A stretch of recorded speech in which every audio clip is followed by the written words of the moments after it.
So guys, I had a great idea, and I thought about how people do ranking videos for franchises, and I was thinking to myself, why doesn't film companies count as like ranking franchises? So I decided to look up and rank every single Blumhouse movie I have seen. That is Blumhouse horror. I'm not counting Blumhouse Tilt, which is like movies like Whiplash, where like those are not horror movies, but I'm including Upgrade, if that makes sense. So I'm sticking with horror, including Upgrade. So it is a basic list of all the Blumhouse movies I have seen that are the horror movies of Blumhouse, and I have not seen every one of them. I've seen a majority of them. I'd say like 90% of them. There are a few I missed, but I've seen a majority. And I thought this would be really fun to do. And I've seen 33 of these Blumhouse movies, horror movies. So let's start off with my number 33, which would be The Darkness, starring Kevin Bacon. This is my least favorite Blumhouse movie because I remember thinking it was a piece of shit. And I hate saying that term because I hate shitting on movies. But man, I couldn't find anything on that movie. I thought the movie was awful, and it was just so stupid and so annoying, and I really couldn't stand The Darkness. Really, Kevin Bacon, you're gonna do The Darkness, but you are hypocritical about not interviewing like for stuff for Friday the 13th, which you thought was terrible. Come on now. Even though Kevin Bacon's awesome, but that's just funny that he was in this really bad horror movie, in my opinion, and then he won't like talk about Friday the 13th at all. Like he stays away from that. So that's kind of unfortunate, but anyways, The Darkness would be my number 33. And then my number 32 would be Incarnate, which came out in 2016 as well as The Darkness. Incarnate is a movie about a kid who gets possessed by the devil. But the way that they did this movie was so bland and so uninteresting that I really didn't care for this one. I thought it was pretty bad. And I thought that overall it was really just forgettable. That's why Incarnate is really low on this list. So overall, Incarnate was really just bland and boring. So that's my number 32. And then my number 31 would be Paranormal Activity, The Ghost Dimension, the sixth and final Paranormal Activity movie. This is the one where I thought we'd get all the answers to everything that happened, but we get a new story with these new characters, and it ends in a way where it's not answered, but in a way where it pissed me off. And I really, even though I have various opinions on each of the Paranormal Activity films, I think that this one is the worst because it doesn't resolve anything, and it's so much the same movie as the other ones, and it just ruined it, I thought. I thought it was a bad ending for like the franchise, so I really didn't like The Ghost Dimension, so that's why that is my number 31. And then my number 30 would be Paranormal Activity 4.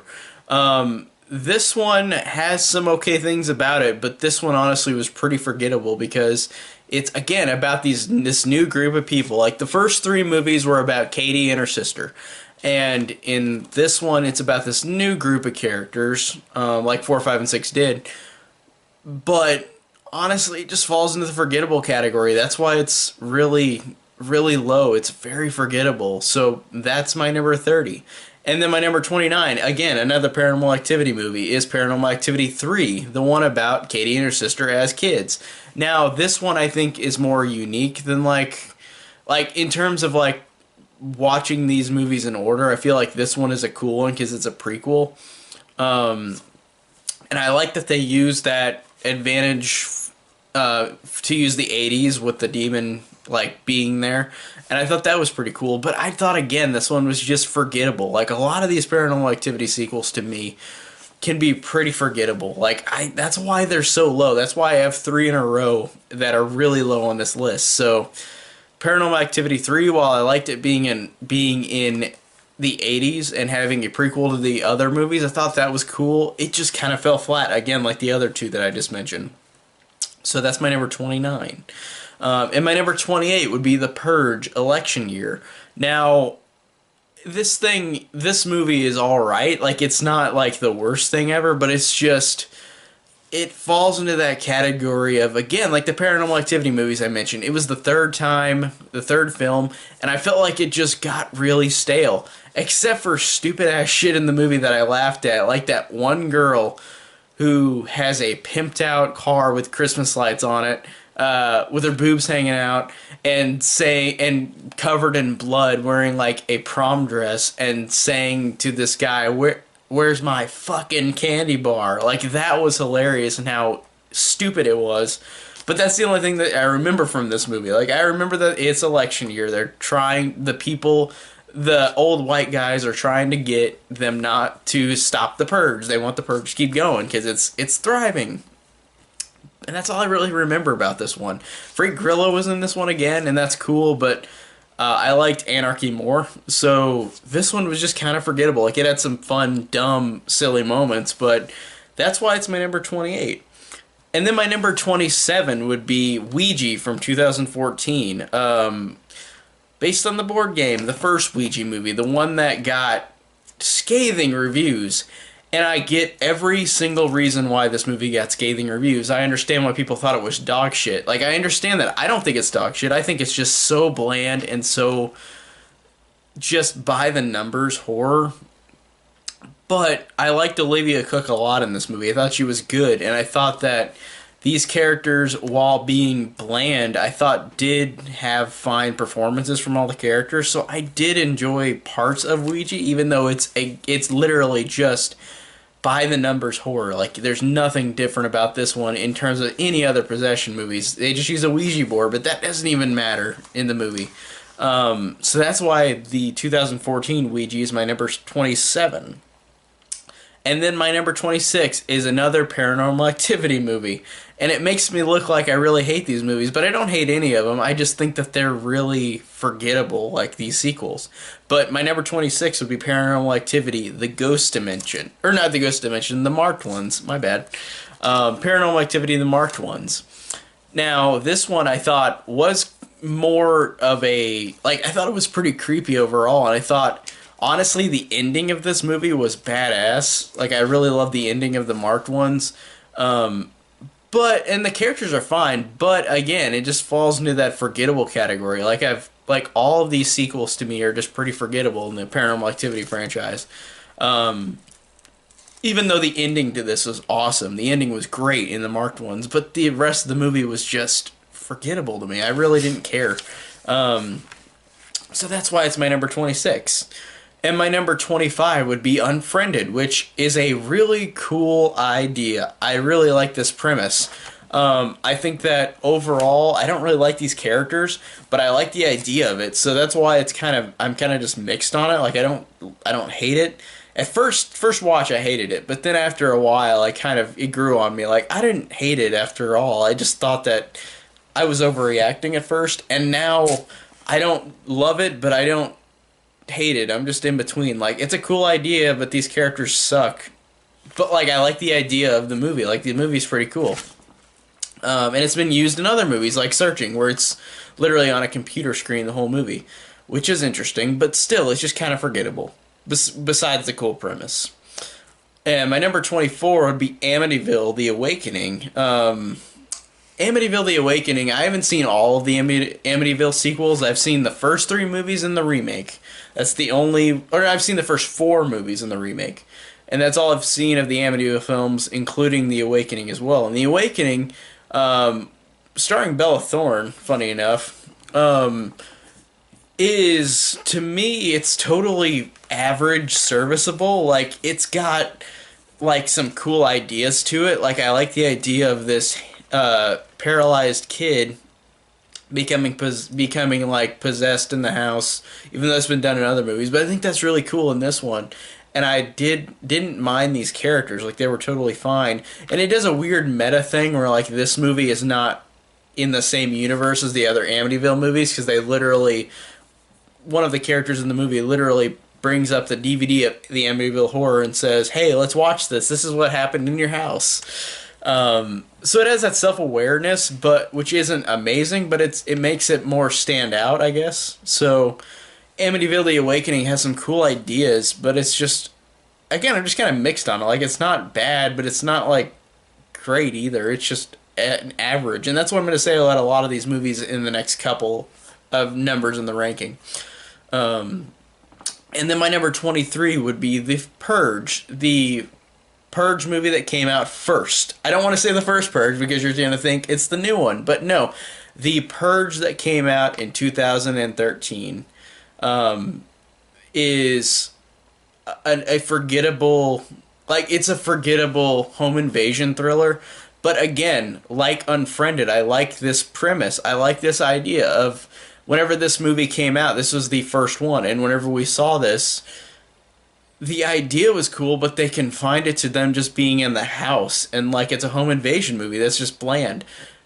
And that's why I love The Purge Anarchy more, which you'll see later on this list.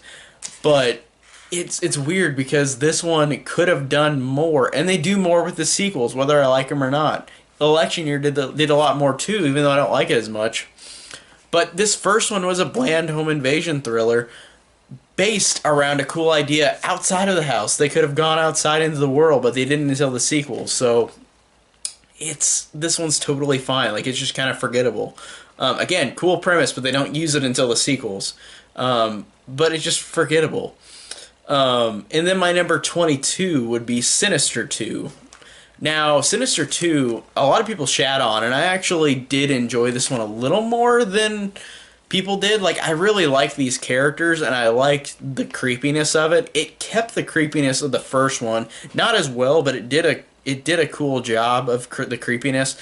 And the way that this demon, I think Bagul is his name, the way that this demon uses these, like, dead kids to, like, have the kid that's alive, like, they literally make the kid watch, like, snuff films, and this kid starts to become evil, and I kind of like that. I think that's really creative. So I did like things about Sinister 2, but again, it just falls into that category of just forgettable, and I keep saying that. I don't want to keep saying forgettable, but yeah, it kind of felt like that. And then my number 21 would be Insidious 2, which, again, follows the first one, but it's like from another point of view. I think, like, I've only seen it once, but I think it's from a point of view of the characters, like, after the fact, but it shows things that happened in the first movie with Elise, because Elise dies in the end of the first one. Spoilers, oops. But like she dies at the end of the first one, so like it's scenes of her in that alternate world throughout, but she's dead. So it's like it's kind of a prequel, kind of a sequel, and I think that's a cool idea. And I think the acting's totally fine and serviceable, and I liked Patrick Wilson and Rose Byrne again, but again, just falls under that radar of I just didn't really want to watch it again. Like, I've seen it once, and I don't care to watch it any more than that. And I honestly feel that way about the first one, but I like the first one more. So that's my number 21, Insidious 2. And my number 20 would be Truth or Dare, which came out last year, which everybody shat on. Like, it, and I see every reason why. Truth or Dare is a really silly movie. Like, it's not, like, it's, in a way, it's trying to not take itself seriously, obviously, because there's this demon. It's kind of like It Follows, except for instead of sex, it's a Truth or Dare game, where, like, these people who get cursed have to do Truth or Dare, or the demon will kill them in a way that would coincide with, like, the dare. Like, I think that's cool. I think that's creative. But they have the silly-ass thing with the CG smiley face that goes up to here, and it's really, really incredibly silly. But this isn't awful in any way. I don't think this is an awful movie. I just don't think it's that good. I think that it's unintentionally dumb on purpose, because obviously how would they think that anybody would take those smiley faces seriously on the possessed face? Like, seriously? But honestly, this was watchable. Like, I liked Lucy Hale in it. She was fine. I did like these characters, honestly. I did like kind of the reveals with the characters towards the end, because, again, it's a Truth or Dare movie, and, like, they have to tell the truth in some instances, and whenever they tell the truth in some of these scenes, it actually is surprising and kind of cool. So, overall, Truth or Dare, I think, is fine. unintentionally silly, obviously, but I didn't mind Truth or Dare, honestly. And then my number 19 would be Paranormal Activity 2. Now, this one I enjoyed more than 3 through 6, but like it's honestly, in terms of like the first one too, like this one is, I think, almost just as good as the first one. Like the first one's fine, this one's totally fine, like the first one, where it's just from another sister angle. Like it's the same movie as the first one, but instead it's the other sister. And there are creepy ass moments in the movie, like at the end, towards the end of the movie, down in the basement. That is creepy and that's effective, and I do like that. So Paranormal Activity 2 is my number 19 because it has some cool things about it. But I don't like it as much as number 18, which is Paranormal Activity 1. Now, this one I don't even love. I think it's a fine movie, but it's not one that I rewatch. The first Paranormal Activity was a juggernaut in terms of like it created all these 5 other sequels, and it gained a lot of money for a movie that is a found footage film, like say the Blair Witch Project, that people just went nuts over. And I can see why people like this movie, but honestly it's not one that I like to rewatch. It's just like really not much of a movie that I care to rewatch ever. But I can appreciate it for being a slow burn, like, thriller. Like, I do enjoy that. And I just think it's a little boring overall. Like, I think all the Paranormal Activities movies are pretty boring, but it still has some cool things about it. Like, it was its first of its kind in terms of, like, the first of the franchise, so I did enjoy that on that fact. So Paranormal Activity 1 is totally fine. That's why it's my number 18. And my number 17 would be Unfriended Dark Web, which I thought was really cool, honestly. I really enjoyed this premise. This goes away from that possessed ghost story from the first one, and this time it's a bunch of hackers on the dark web that this guy steals a backpack, and they are trying to get the backpack back, so they torture and try to kill most of the guy's friends, and it is actually pretty scary with what these people can do. There's some really thrilling moments where these characters have to make decisions about, do I want to die or do I want my wife to die? Like moments like that where they actually really are effective. And the ending of the movie, I sat there like, this is so hard to watch in a good way. Like I did love the ending a lot. The rest of the movie's fine, but I love the ending. And it is a really fun little thriller. I really liked Unfriended Dark Web. And my number 16 would be The Purge: Anarchy, the second Purge movie where they go out into the city and they actually do stuff, and as opposed to it just being kind of a generic home invasion thriller like the first movie. And Frank Grillo's awesome. I like how this character has an arc. I like where he goes in the movie. I like how they go out and they encounter all these people during the Purge. Like, it's cool, it's creepy. I enjoy that. And then my number 15 would be Insidious: The Last Key, the most recent Insidious movie that came out last year.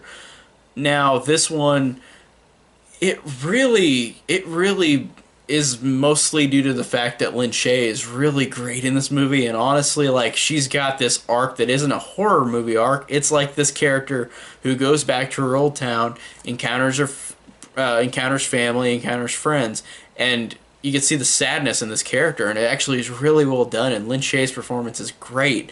And the horror stuff in it is fine. It's typical Insidious horror like all the other ones, but I really love Lin Shaye in this movie. I thought she was really great, and I thought that it really worked on an emotional level with her character. So I really love that about Insidious: The Last Key, but overall it's not a great horror movie. It's just kind of forgettable in terms of being the fourth Insidious movie, just doing the same kind of creepy stuff like the other ones did. It's totally fine, but I do like Lin Shaye the most for the reasons that this is higher on the list. So that's my number 15. And my number 14, funny enough, would be the first Purge, the most recent Purge movie that came out last year. And this one, for some reason, really hooked me. Like the first one was fine. It was just forgettable, and then the second one was really cool, going out into the city. The election year was just not that great because it kind of just, I don't know, like it was really dumb. And I know they're all dumb. All these movies are dumb, these Purge movies. They're not trying to be smart or sophisticated, obviously. But this one was a fun kind of dumb to me. I really liked the first Purge a lot. I really liked these characters. I liked where they went in the city. I liked how it's the first experiment on the Purge where like they're on Staten Island and they're just stuck there for all night while this first Purge test is initiated. And I thought it was well done. It was really cool and effective. And the ending was a cool climax where they were at. I really liked the final location. So the first Purge is my number 14. And then my number 13 would be Insidious 3, funny enough, because this one, I enjoyed this one a lot. Like, I enjoyed this main character. I liked how creepy it was. I liked how it didn't connect, like, it didn't have the characters from the first two, like Rose Byrne or Patrick Wilson. And it was about this one girl who just kind of, like, is stuck in life, and, like, this teenage girl. And I like how she becomes possessed, and I liked how it was just kind of effective. It worked. I don't remember it that well, but I did like it on whenever I watched it, so I really did enjoy Insidious 3. And then my number 12 would be a Rob Zombie movie, The Lords of Salem. This one, honest to God, is actually my favorite Rob Zombie movie. Like, and I've only seen it once, but man, this one I felt like out of all the Rob Zombie movies was the most interesting one, I thought. It wasn't as much of like stupid redneck dialogue throughout. Like, it was more like, it felt like this movie tried to be more of an old school horror movie than like what he did with his other movies, where it's vulgar, but it's not like the other ones, and it's just annoying in all his other movies where he gets so vulgar where it's like you're hearing a little kid like say fuck like 20 times. It's like it really just annoys me, and how he just has to be so over the top. It feels childish in all of his movies, and this one is the most reserved one in terms of like vulgarity. And again, I'm not a prude. It's just annoying in all of his other movies how strongly he just has to say fuck like every 2 seconds, or say all these, just anything vulgar on purpose, and it's just annoying. This one was the most reserved one, and I like these characters. I like Sherry Moon Zombie as this main character. I thought she was good. I liked how the movie unfolded to where you realize what's going on, and I did like these older women who Sherry Moon Zombie's character interacts with. They're really creepy and really effective. So I really liked Lords of Salem. And my number 11 would be Insidious, the first one. This one had some legitimately scary moments. Like, I sat there like, this is really effective. This is the most effective Insidious movie, obviously. But, man, there are moments where I just sat there like, that actually got me. That made me jump. That made me really feel like actually nervous in this movie. And there were a lot of people who love this movie and think it's like this generation's like The Exorcist. And I don't think that, but I think that this is a very effective, well-done horror movie, and it's definitely the best of the films, of the Sinister films. So I really did enjoy the original Sinister. If I said Insidious, I meant to say Sinister. Oops. They got the same, close to the same title, so don't hate me. But, and my number 10 would be Sinister, which, directed by Scott Derrickson, was a really, really creepy as shit movie, where it honestly surprised me. There were moments in this movie with how the use of supernatural occurrences are really, really terrifying. And this one really got me. Like, I really did like the first Sinister. So that's why it's my number 10. But my number 9 would be the first Happy Death Day, which was an incredible surprise. Now, this one people rag on because it's a neutered horror movie where it's a slasher, but it's not really a slasher because it's not gory. But honestly, because of Jessica Roth's great, fantastic performance in the first movie, she really blows me away, and she's genuinely funny, genuinely sweet. This is just an incredible, funny time, and I really love the first Happy Death Day. And then my number 9, newest Blumhouse movie that has come out, is Happy Death Day to You. This one, I don't know, I think this bests the first one, and it's not as much of a horror movie. The horror movie portion of Happy Death Day to You is literally like it's on the side, like they didn't care. Or I mean not care, but they kind of made it the characters important and the comedy important, and I really love that. I love these characters again. I love how Tree is this character who has to go through this actual real growth in this movie, and Jessica Roth is again incredible in this movie. I want to see her do other things. I think she's only done these two movies and something called Forever My Girl, which looked like a Nicholas Sparks movie, so I didn't see that.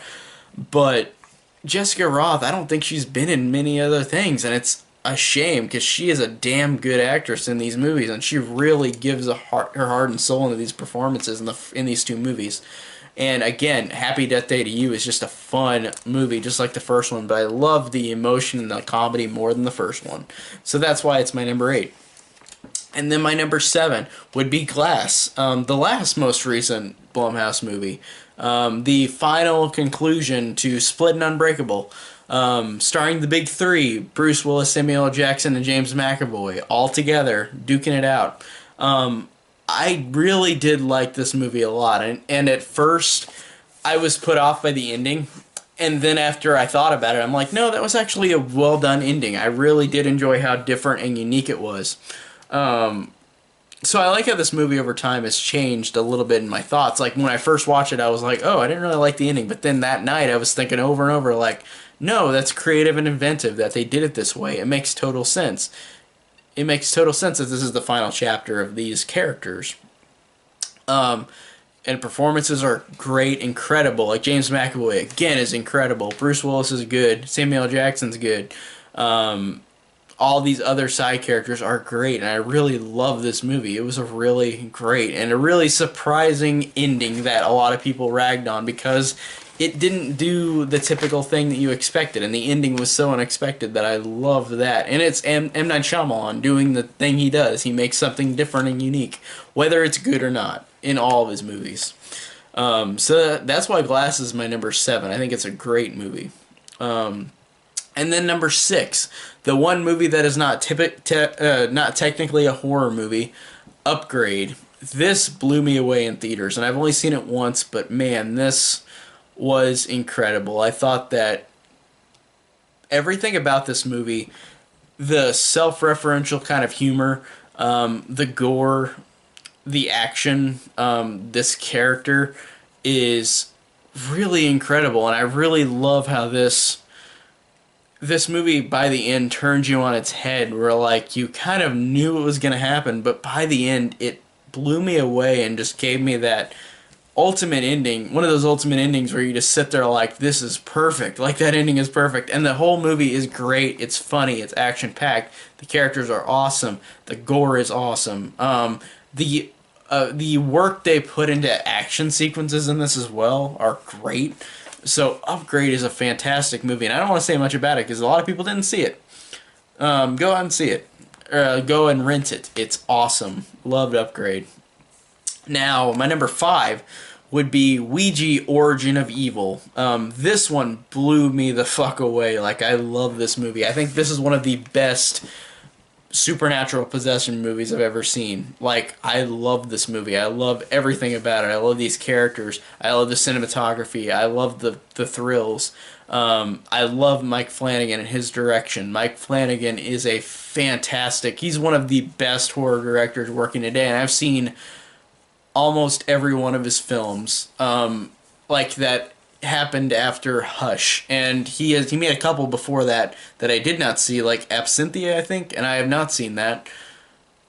But all his other movies, like Hush or Gerald's Game or Ouija Origin of Evil, and a lot of others, like these all really blew me away. And Ouija Origin of Evil, I love the fact that this is a prequel to Ouija, the movie that was really bland and forgettable and was kind of a conveyor belt horror movie. Like, there was nothing new or interesting about it. But I didn't hate it, but it was nothing. It was just bland.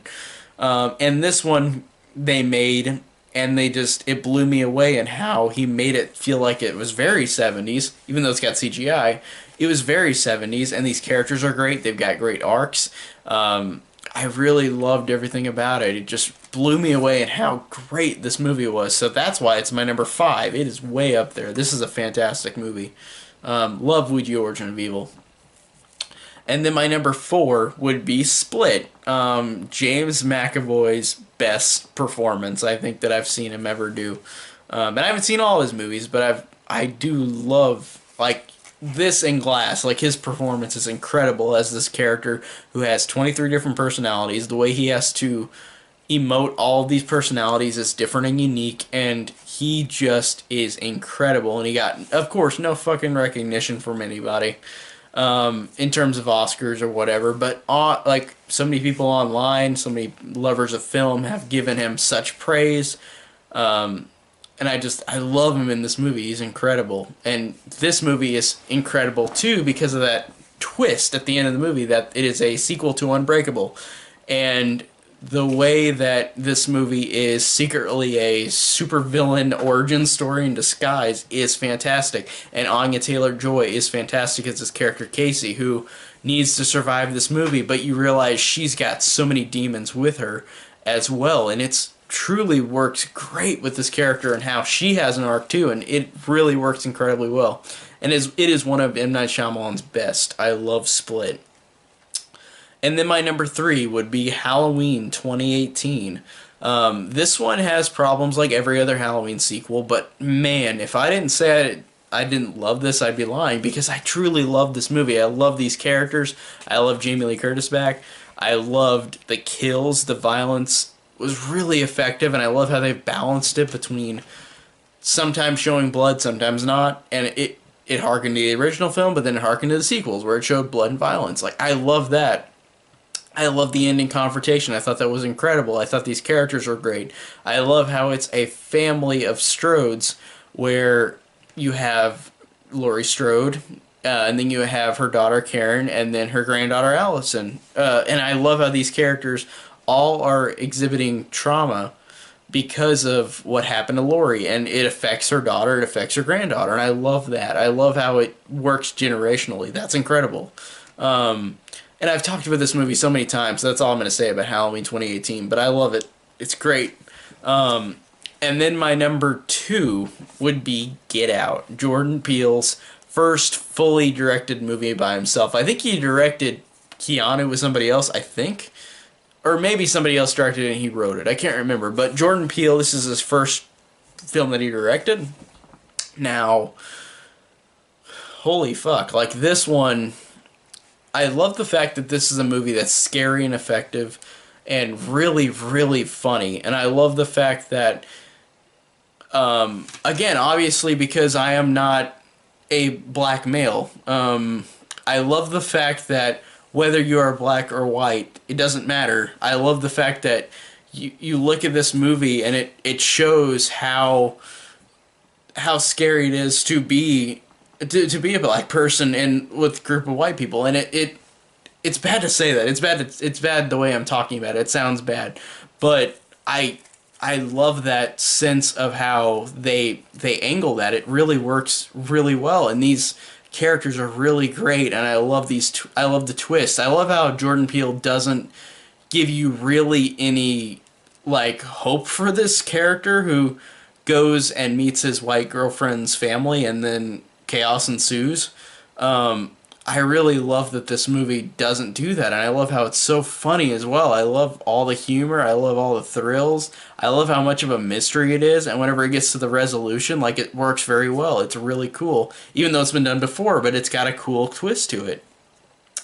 So I really love Get Out for everything everybody loves about it. I love about it too. I think it's a great movie. I think it's a very important movie.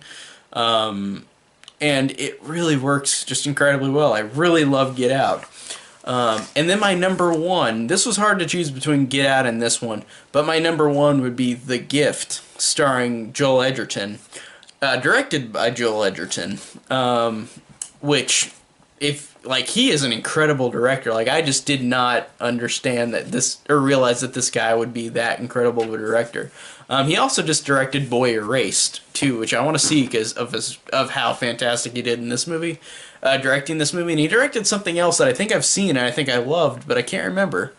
But Joel Edgerton, this movie is about this couple that comes back, or this couple that's in town, and then they meet a friend from high school that Jason Bateman was that Jason Bateman bullied, and he and Rebecca Hall, they're a couple, and this Joel Edgerton keeps following them around and keeps sending them gifts, and it's creepy, and the way that they slowly edge you in on the realization on what is going on, like with Jason Bateman's character and with Joel Edgerton's character, and how the story is kind of misconstrued, and how you realize what is going on with these characters and what their past is fantastic. And the ending to this movie, if you want to see an ending where it's like one of the ultimate, like, fuck yous to, like, not to the audience, but to, like, a character, like, I just sat there like with my mouth open, like, this is incredible, this just is disgusting, but it just blew me away. But I love The Gift. The Gift is fantastic. Just, again, between this and Get Out, it was hard to choose. So I really love The Gift. It's a fantastic movie, and it's a shame I don't own it. I want to buy it and rewatch it again, but I loved it whenever I watched it before. So that is my 33 Blumhouse movies ranked. So tell me down below what your ranking would be if you want to put down a ranking. Or just tell me what your favorite Blumhouse movies are, or least favorite. So thank you guys so much for